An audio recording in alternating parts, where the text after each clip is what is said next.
All right, I'm here at Occupy Lubbock with Kenny.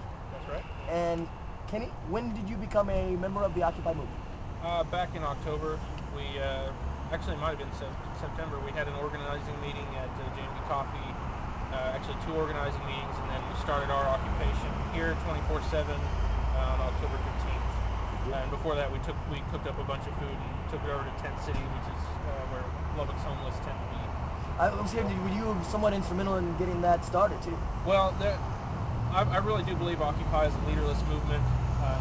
Or the Tent City? The Tent City? No, Tent City's been an ongoing issue in Lubbock, but Occupy is definitely a leaderless movement, and the secret of that is that everyone's a leader. Yes, sir. And we've had, from the beginning, lots and lots of people step up here. Plenty of leaders. Not leaderless, everybody's a leader. That's right, yeah. How would you describe the situation in America? In America, well, I think Occupy hit the nail on the head. We have government that works for the 1% instead of the 99%. And that's the root of the problem. We have too much money and influence in politics. The essence of corruption is money where it shouldn't be. And that's how our government is run right now. That's our biggest problem, combined with voter apathy. But if we solve those two problems, man, we'll be doing pretty good. Yes, sir. How would you describe the Occupy movement? The Occupy movement is interesting in a lot of ways. It's, I think, the first global movement, perhaps. It's also the first internet movement. It's trying a lot of innovative tactics, from the fact that it's a verb, not a noun, not an adjective. It is, what do? You occupy. Yeah, it means something else than it did the other day. Yes, sir. And it comes together, and we bring democracy back to its roots of participation and consensus. I've heard this is a better version of the closest thing to it was ancient Greece, right? Direct democracy. That makes sense. But you don't have to be a landowner. Anybody can do That's that. Yeah. But the polis is open to everyone. Yes, sir. Are you a member of the economic 99%? I would consider myself part of the 99%, yes. And do you want to share anything about just day-to-day life, living in America, part of the 99%? Well, Lubbock, Texas, we're the second most conservative city in America. And, daily life, I actually work 3 different jobs. Wow. But at the same time, I'm an entrepreneur for one of those jobs. And I don't know, it's tough now. I see this in the business that I own. People are spending less money.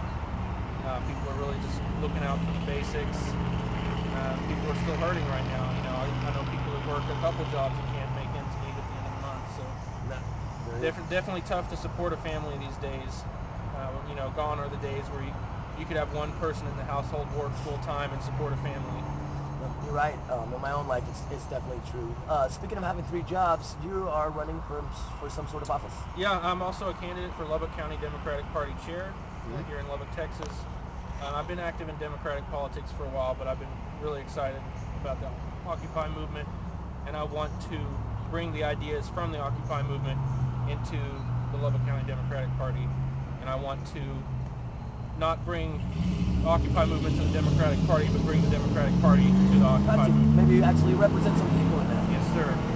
Do you have any website? Do you have anything anybody wants to support you? My name's Kenny Kettner. You can find me on Facebook or at kennykettner.com, KENNYKETNER.com.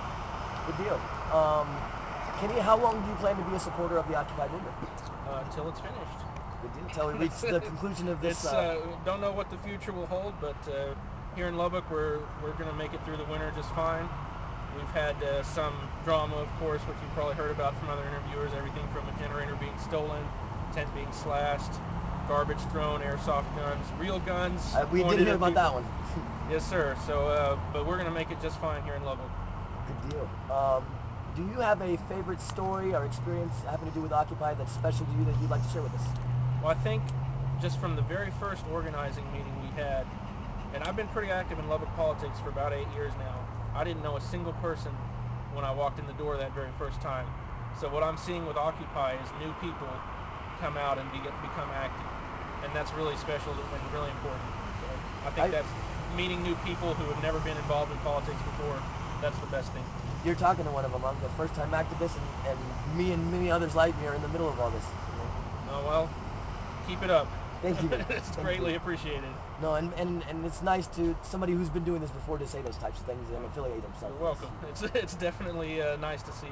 Actual, real politics with people. Yeah, that's right. That's the missing ingredient has been people the whole time. Do you have any message you might want to get across to people who may not have heard of Occupy or may be misinformed about the Occupy movement? Number one misconception we hear, people drive by and say, get a job. We all have jobs out here. It's a little ridiculous now that that's still the main thing. Second biggest misconception is that we want to redistribute people's wealth. We want to take money from rich people's hands and put it in poor people's hands. That's not what we're about. We don't hate all corporations. We're about cracking down on fraud and corruption and getting government that represents all of us and not just the 1%. A little bit of equality. Yes, sir. And yeah, income inequality is like the best barometer for this sort of corrupt problem that we're dealing with. So, the income inequality we've got in this country, that's not a precursor to anything good. No. You look back in history, when income inequality gets as far out as it is now, bad things happen. Yeah, it doesn't get that way from good things either. That's right. I tend to believe that it wasn't an accident. Yes, sir.